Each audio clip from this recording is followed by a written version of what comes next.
Os filhos dos crentes devem ser considerados cristãos ou pagãos?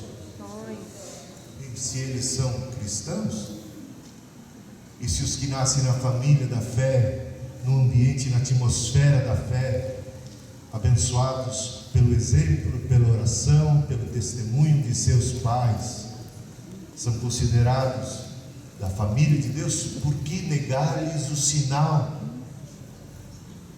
desse pertencimento, dessa participação, dessa filiação? Em 1 Coríntios 7,14 temos algo extraordinário. Paulo diz que os filhos de um casal, onde pelo menos um dos pais é crente, são eles santos. É o que diz o apóstolo Paulo lá, pode ler.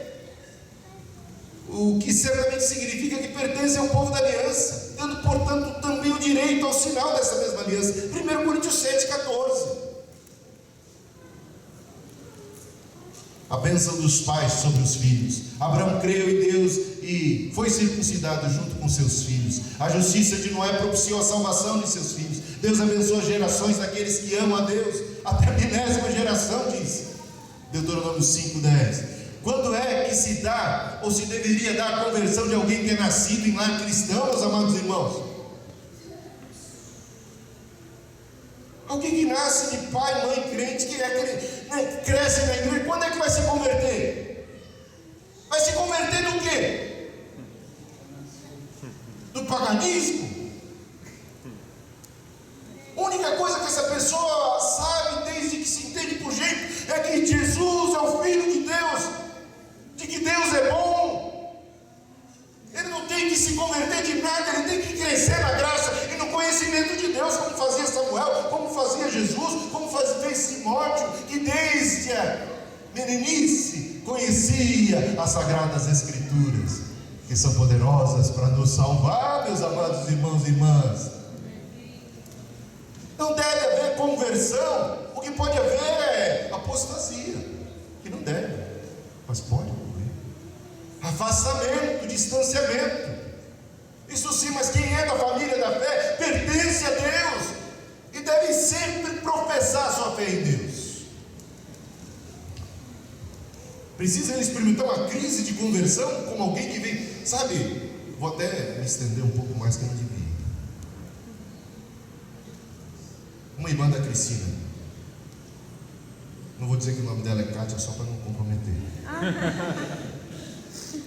mas aconteceu com ela o seguinte: ela tinha uns 12 anos de idade e ela ouvia aqueles testemunhos de conversão, e no caso um dia era uma ex-prostituta que testemunhava da obra tremenda de transformação, do perdão que ela recebeu e de como a vida dela foi completamente mudada, liberta foi de toda aquela malignidade. Ela ouvia encantada todo aquele testemunho e ela ficou triste.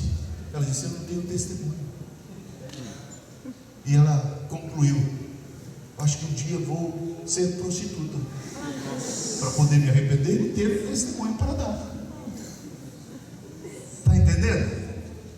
Ela falou: eu não tenho conversão, eu não tenho nada disso para contar. Mas Timóteo também não teve, gente. E todos os que nasceram já numa segunda, terceira, quarta geração de cristãos não tem esse testemunho, graças a Deus que não tem. Mas tem um testemunho: o Senhor me preservou desde a minha infância e me manteve firme nos caminhos de Deus. Isso também é testemunho. Deus não é poderoso apenas para nos libertar do maligno, mas para nos manter salvos, santos. Isso também é poder, meus amados irmãos. Isso também é glória de Deus. Não deveriam os filhos dos cristãos serem abençoados e dedicados a Deus como cristãos, ensinados como cristãos, considerados como cristãos desde o seu nascimento? A bênção dos pais sobre os filhos ainda.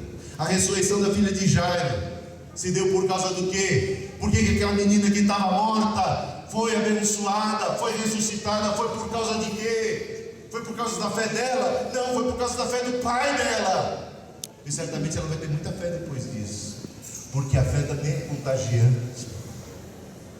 Foi por causa da fé do pai que ela foi salva. E assim temos também o caso do pai de um epilético que pediu a Jesus encarecidamente que libertasse o seu filho. A ressurreição do filho da viúva de Naim também se deu pela compaixão que Cristo teve por aquela mulher. E também temos a cura da filha do oficial da cidade de Cafarnaum. Veja que os pais podem abençoar muito os filhos, assim como pode trazer desgraça para casa. Olha a responsabilidade. A promessa do Espírito Santo e da salvação não se restringe aos adultos, mas se estende aos filhos. Um pai ouve de Paulo que seu ato de fé em Deus abriria a porta da salvação para toda a sua casa, como já falei, centurião de Filipos. Quando Zaqueu se converteu, Jesus declarou: hoje veio salvação para essa casa e não apenas para aquela vida. E como já mencionado, sabemos que uma mulher crente santifica sua família, a ponto de que seus filhos são agora contados entre os santos. Olha, aqui bem pequenininho, né? É para mim aqui. Eu vou pular aquela parte lá, mas eu vou dizer que na igreja primitiva temos testemunhos e mais testemunhos. Aqui, nessa parte aqui, são vários depoimentos de líderes antigos da igreja primitiva. Primeiro século, segundo século, terceiro século da era cristã. E todos eles, não há uma única exceção dos que tratam a respeito do batismo que não considerem o batismo infantil. O Didaquê prescreve o batismo de crianças. Cipriano afirma que o batismo de crianças era a prática comum dos cristãos. Em 258 ele escreve: do batismo e da graça não devemos afastar as crianças. Agostinho dizia: desde a antiguidade a igreja tem observado o batismo infantil, e ainda o costume de nossa igreja mãe de batizar as crianças não deve ser desconhecido, nem tido como desnecessário, nem se deve crer que seja algo mais do que uma ordenança que nos foi entregue pelos apóstolos. Dizia ainda: não foi instituído por concílios, não é coisa da igreja católica de concílios, é prática constante desde os tempos dos apóstolos. Vou só voltar lá, porque tem uns exemplos aqui. Orígenes: a igreja recebeu dos apóstolos a tradição de batizar também os recém-nascidos. Irineu disse: considera óbvia a presença de crianças e pequeninos entre os batizados em geral. Hermas, contemporâneo do apóstolo Paulo, está até o nome dele lá em Romanos capítulo 16 versículo 14. Ele escreveu também, não está na Bíblia que ele escreveu, mas é um texto para ser considerado, não é um texto para ser jogado fora. E ele diz assim, ele fala de crianças que receberam o selo do batismo nessas palavras: ora, esse selo e a água do batismo. E ele, no contexto, está aplicando isso às crianças. Clemente, que viveu com o apóstolo Paulo, registrado está em Filipenses 4:3, aconselhava aos pais: batizai os vossos filhos e criai-vos na disciplina e correção do Senhor. Bem, as objeções mais comuns, vou citar duas delas. Uma eu já citei, são três então, que é coisa da igreja católica, já resolvemos essa parada. A segunda objeção é que não existe mandamento para batizar criança. Onde é que está na Bíblia que temos que batizar criança? Aonde?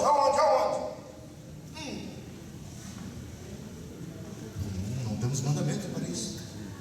Bem, mas não era necessário mesmo, pois as crianças que eram filhas dos crentes, e lembrando que a igreja primária dos dias dos apóstolos, na sua grande maioria, era uma igreja de origem judaica, com costume já de incluir as crianças do judaísmo participam da circuncisão, são circuncidadas.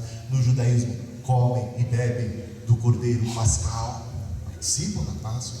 Então não era necessário, pois as crianças que eram filhas dos crentes sempre foram reconhecidas como membros da igreja visível do Antigo Testamento. Então seria de se esperar o contrário, seria de se esperar uma proibição, e isso nós não encontramos. Outra objeção: as crianças não preenchem as condições necessárias para o batismo, arrependimento e fé, porque alguns textos dizem: aquele que crê e for batizado, será salvo. Arrependei-vos e crede, e aí então sejam batizados. Mas a gente tem que cair a ficha de que essas palavras foram comunicadas para gente grande que pode ouvir e entender. Não estava o apóstolo Paulo, Pedro, legislando sobre os infantes, sobre uma próxima geração. É claro que a palavra é dirigida. Por exemplo, se eu prego a vocês hoje, o que eu tenho que dizer? Que vocês têm que se arrepender. Se eu prego para vocês hoje, o que eu tenho que dizer? Vocês precisam exercer fé, porque eu estou falando a adultos que podem entender.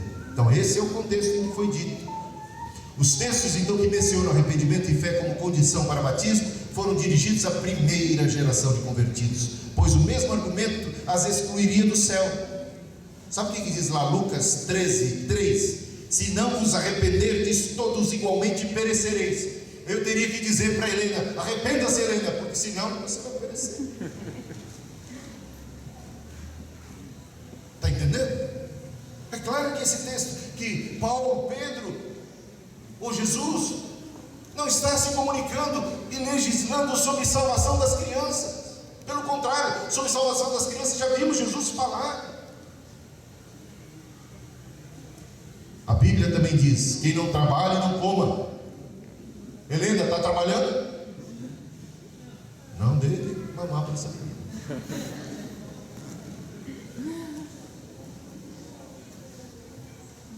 Há um mandamento: quem não trabalha, não coma. Esse mandamento se aplica às crianças? Obviamente que não. Nem podem entender esse mandamento, nem podem discernir o que se passa. Isso diz respeito aos adultos. Bem, no Antigo Testamento, as crianças de Israel também não poderiam se arrepender e ter fé nas promessas da aliança do Antigo Testamento, não é mesmo? No entanto, eram circuncidadas. E o mesmo argumento que levou à circuncisão das crianças nos dias do Antigo Testamento é aplicável ao batismo infantil nos dias do Novo Testamento, porque o que a circuncisão representava nos dias do Antigo Testamento representa o batismo nos dias do Novo.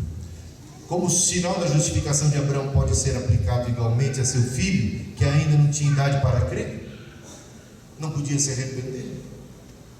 Isaac foi circuncidado ao 8º dia, podia crer, podia se arrepender? Não, mas foi circuncidado, foi considerado parte da família da fé e foi abençoado. E agora, já me voltando para os pais aqui presentes, e temos padrinhos também.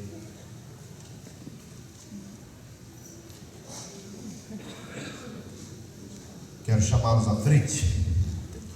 Samuel, a Núbia,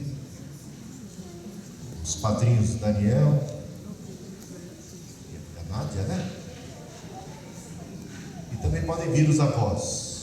Os padrinhos vão se posicionar bem em frente, os pais vão se posicionar bem em frente ao batistério, e os avós, bisavós, vão ficar mais ao lado, assim.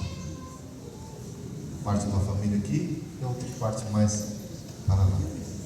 Pode ficar por aí, os padrinhos ficam aqui. Pode ficar junto. E cadê os avós? Os avós podem ficar um pouco mais assim.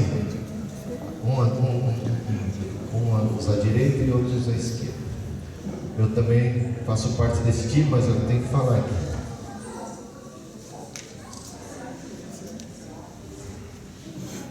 Bem, eu vou falar um pouco da responsabilidade. Essa nossa, para não ficar muito claro, podem se distribuir. Uns vão ficar mais do lado direito e do lado esquerdo. Os bisavós podem ficar bisavós. Chama os bisavós do quarto para cá. E os bisavós da outra parte para cá. Aí não precisa ficar tão longe, mas é só para dar. Pode ficar um pouco mais perto, só para não ficar assim, porque as pessoas vão querer ver o batismo, não é? Por isso que a gente quer ter um espaço aqui no centro da criança. Você pode ir. Não tem cara de padrinho.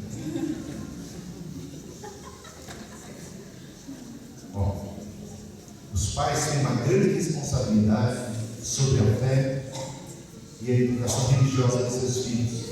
Sabe o que diz lá em Deuteronômio 6, versículos 6 e 7? É uma palavra de Deus para os pais. Diz assim: ensina, inculca, fala, mas fala das coisas de Deus o tempo todo. Coloca inclusive placas ou decoração de casa, as mensagens de Deus. Eu lembro que em casa sempre tinha lá os versículos bíblicos, e quando você ia lá, tinha umas coisas assim. Ou seja, a responsabilidade é grande de que essa criança seja abençoada e entenda, e seja completamente discipulada nos caminhos de Deus. Então a Bíblia também ensina em Tiago, capítulo 5, que a oração de um justo pode conter seus efeitos. Portanto, a importância da oração. Nós vemos a importância do ensino, a importância da oração. E em Provérbios 22:6 fala da importância do exemplo, do ensino com o exemplo, conjugado com o exemplo. Temos na Bíblia a promessa de que os filhos bem educados no caminho do Senhor não irão se desviar.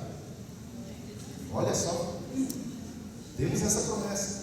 Se educarmos bem os nossos filhos, conforme a palavra de Deus ensina, se formos dirigentes, se formos pessoas de oração, e se dermos para eles também um exemplo, porque educar filhos não é apenas mostrar o caminho. Tem gente que fala assim: é muito bom ir para a igreja, meu filho, vá, e não vai.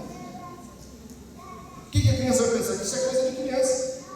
Quando eu crescer, eu vou ser que nem meu pai, eu vou ser que nem a minha mãe, não vou dar bola e confiança para as coisas de Deus, não vou à igreja. Ensinamos pelo exemplo, ensinamos com palavras.